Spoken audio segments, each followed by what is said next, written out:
Donc, je suis ingénieur électronicien. J'ai fait travailler dans la chirurgie pendant 40 ans sur l'automatisme et l'informatique. Et dans les 10 dernières années, je me suis occupé de CO2, d'empreintes, de bilan carbone. Et donc, j'étais immergé dans le changement climatique et l'impact sur la société.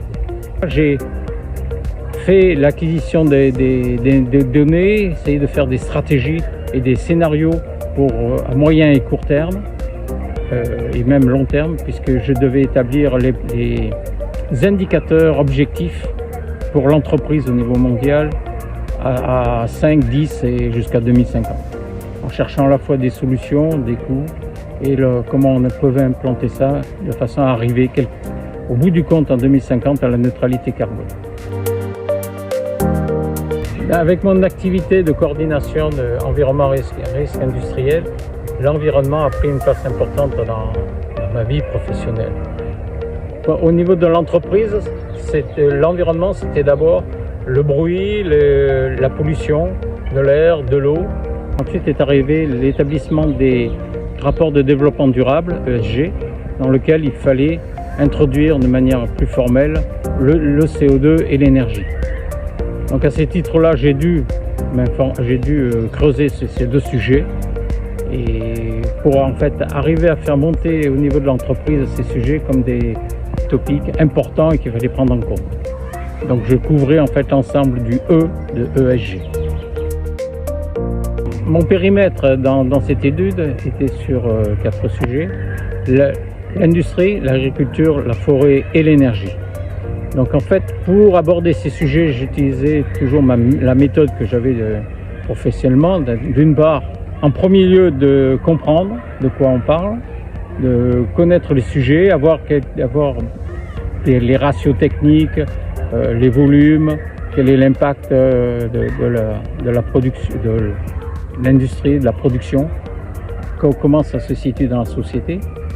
Ça, c'est un premier thème. Après, de creuser quelles sont les solutions qu'on peut trouver afin de réduire l'impact, faire action de sobriété, d'efficacité.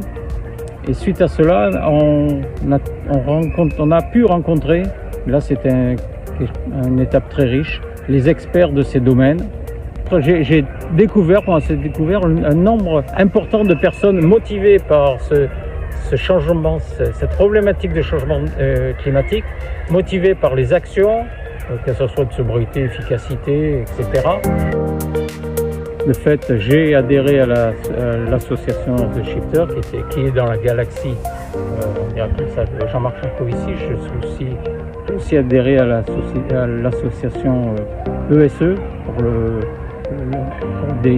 diffuser au Luxembourg la formation relative au changement climatique. Et dans ces associations, j'ai rencontré des gens très motivés, très compétents, et on a eu des échanges très riches, tant au niveau de l'établissement de l'état des lieux, des actions que l'on peut faire, et des formations ou différentes démarches au niveau luxembourgeois.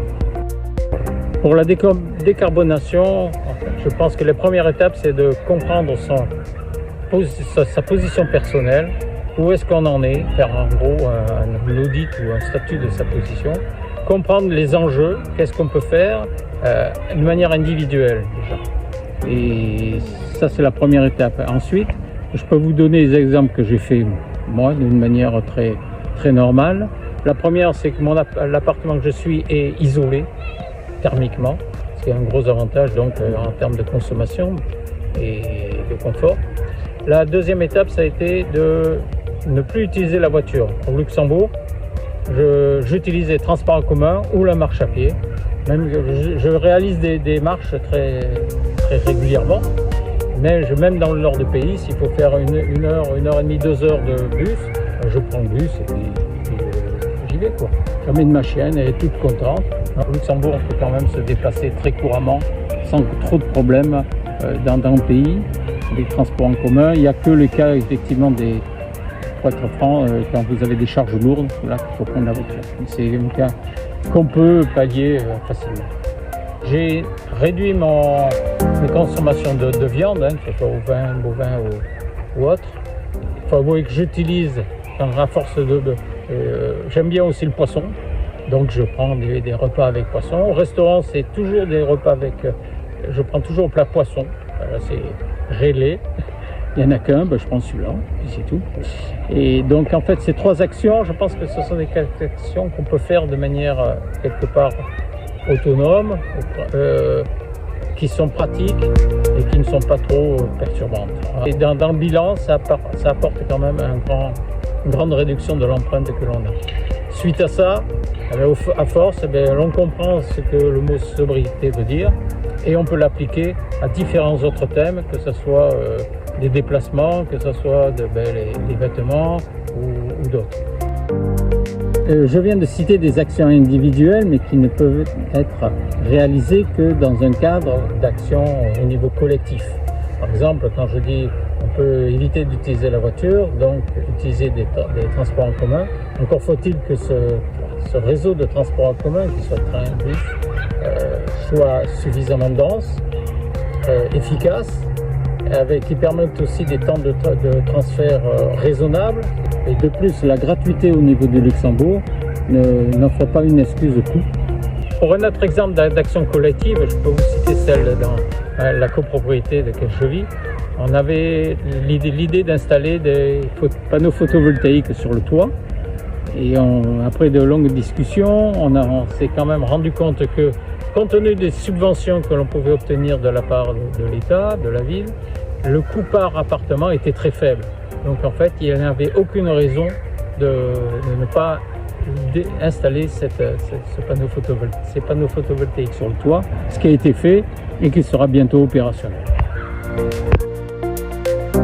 Donc à titre personnel, je me suis intéressé à la forêt, déjà avec l'expérience professionnelle pour comprendre les aspects exploitation, comment fonctionne un arbre, comment fonctionne la forêt. Et le changement climatique, la forêt est toujours la solution pour arriver à la neutralité carbone. Alors, on entend bien parler des dépérissements de la forêt, qu'il y a eu d'énormes attaques, notamment sur les PCA. Et on le voit au Luxembourg avec 60% d'arbres qui est moyennement ou plus dégradé. Et donc je me suis toujours posé la question, comment peut-on agir, comment peut-on faire pour arriver à aider la neutralité carbone avec cette action de la forêt.